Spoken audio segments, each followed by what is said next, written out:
তাদের উদ্দেশ্যটা কি? তারা কি আসলেই হাদিকে ধারণ করে, হাদির স্পিরিটকে ধারণ করে, তারা কি জুলাইকে ধারণ করে, নাকি তাদের নিজস্ব কোনো এজেন্ডা আছে বাংলাদেশকে অস্থিতিশীল করা? কোন একজন সোশ্যাল মিডিয়া ইনফ্লুয়েন্সার বলছেন যে এটা শেষ হয়েছে, এখন ডেইলি স্টারের দিকে যাও। বাংলাদেশে প্রথমবারের মতো প্রথম আলো 27 বছর পার হয়েছে, কখনো প্রথম আলোর প্রকাশনা বন্ধ হয়নি। আজকে প্রথম আলোর ছাপা পত্রিকা প্রকাশ হচ্ছে না, ডেইলি স্টারের ছাপা পত্রিকা প্রকাশ হচ্ছে না। প্রথম আলো আজকে আক্রান্ত হয়েছে, আমরা ইতিমধ্যেই জেনেছি। এই প্রথমবারের মতো প্রকাশনার পর এই প্রথমবার তারা আগামীকালকে পত্রিকা প্রকাশ করবে না, ছাপা পত্রিকা যেটা। এবং আমি অনুসরণ করছিলাম যে তাদের পত্রিকাতে অনলাইনে তাদের কোনো আপডেট আছে কিনা।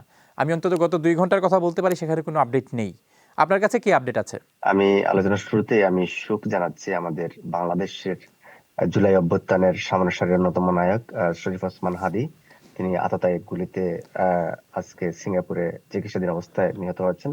আমি তার আত্মার মাগফিরাত কামনা করছি এবং তার পরিবারের প্রতি আমার সমবেদনা জানাচ্ছি। আমি আপনার প্রশ্ন উত্তরে যেটা জানাতে চাই যে আমি বাংলাদেশ সময় রাত 12টার পর থেকে প্রথম আলোতে প্রথম আলো অনলাইনে কোনো আপডেট পাইনি। আমি একটু একটু পর পর চেক করছিলাম, দেখলাম কোনো আপডেট নেই। আমি সাথে সাথে আমাদের অফিসে যোগাযোগ করেছি, অফিসের নাম্বারে কেউ ফোন ধরেনি। আমার সাথে যতজনের অফিসে যাদের সাথে যোগাযোগ হয় সবাইকে ফোন করেছি, কেউ ফোন আনসার করেনি এবং কারোর ফোনের সাথে ইন্টারনেট কানেক্টেড ছিল না। তারপর শেষ পর্যন্ত আমাদের head of online Shawkat Hossain Masum ভাই, উনাকে আমি ফোন করেছি, তিনি অবশ্য বাসায় ছিলেন এবং ওনার সাথে সংক্ষিপ্ত একটু কথা বলার সুযোগ হয়েছে যে এই মুহূর্তে অবস্থা কেমন, আমাদের সহকর্মীরা কোথায় আছেন, কিভাবে আছেন। তিনি বলেছেন অত্যন্ত ভয়াবহ একটা পরিস্থিতির মধ্যে আছেন, দোয়া করার জন্য, এটুকু বলে তিনি ফোন কেটে দিয়েছেন। এরপর থেকে ফেসবুকে স্ক্রলিং করছিলাম, বিভিন্ন সোশ্যাল মিডিয়াতে লাইভ হচ্ছে, কিভাবে আক্রমণ হচ্ছে, অগ্নিসংযোগ হচ্ছে।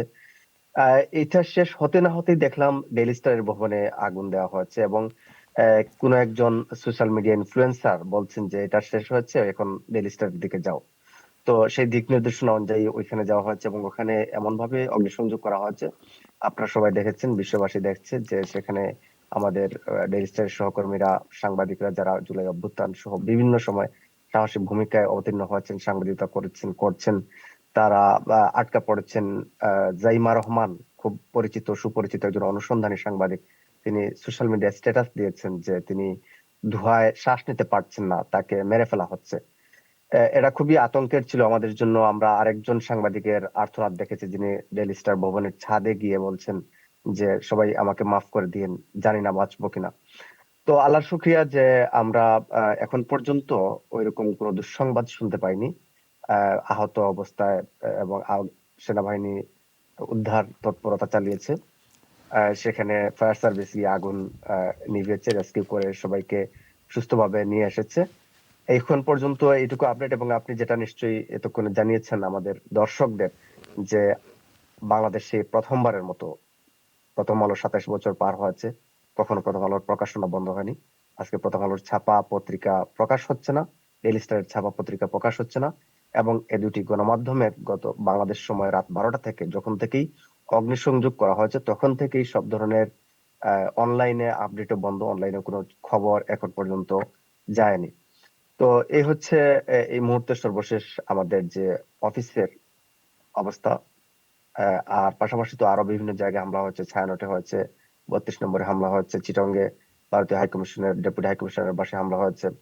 এবং আরেকটা দুঃখের কথা আপনাকে জানাই, যেহেতু সাংবাদিকতা বিষয়ক অনুষ্ঠান বা এটা বিষয়, আজকে খুলনায় একজন সাংবাদিককে, খুলনার ডুমুরিয়া উপজেলার প্রেস ক্লাবের সভাপতি ইমদাদুল হক মিলন নামের এক সাংবাদিককেও কিন্তু গুলি করে হত্যা করেছে দুর্বৃত্তরা।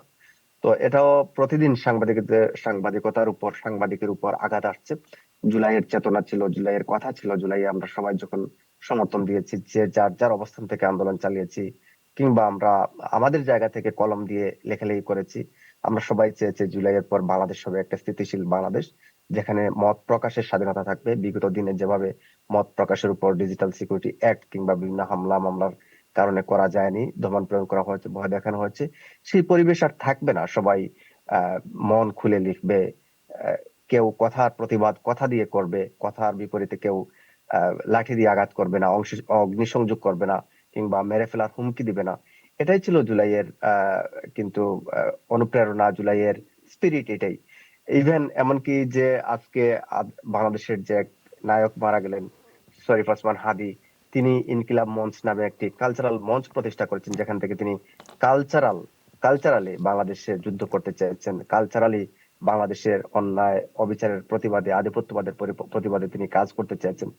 এবং আজকে কিন্তু কথা ছিল, আমরা যখন দেখছি শরীফ ওসমান হাদী যখন আহত হচ্ছেন, তারপর থেকে সারা বাংলাদেশের সব মানুষ তার পক্ষে তার সুস্থতা কামনা করেছে। তিনি মারা যাওয়ার পর সবাই শোক জানিয়েছে, এবং কথা ছিল এটাকেই আমরা আজকে সুখে মুখমান থাকবো, তার বিচারের দাবিতে সবাই জেগে উঠবো। যারা তাকে গুপ্তভাবে হত্যা করেছে, যারা পেছন থেকে কলকাঠি নেড়েছে, সবাই এটা নিয়ে কথা বলবে, ফেসবুকে সোশ্যাল মিডিয়া এটা নিয়ে প্রতিবাদ হবে। কিন্তু এইটাকে যারা ডাইভার্ট করলো, এখানে অগ্নিসংযোগ করে, সাংবাদিকতার উপরে আঘাত করে বা গণভবনের উপর গিয়ে আক্রমণ করে, তাদের উদ্দেশ্যটা কি? তারা কি আসলেই হাদিকে ধারণ করে, হাদির স্পিরিটকে ধারণ করে? তারা কি জুলাইকে ধারণ করে?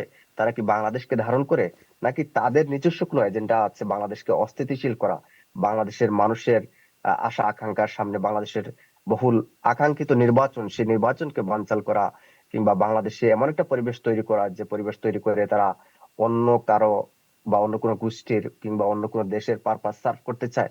মানে এগুলো এখন একটু গভীর প্রশ্ন এসে দাঁড়িয়েছে।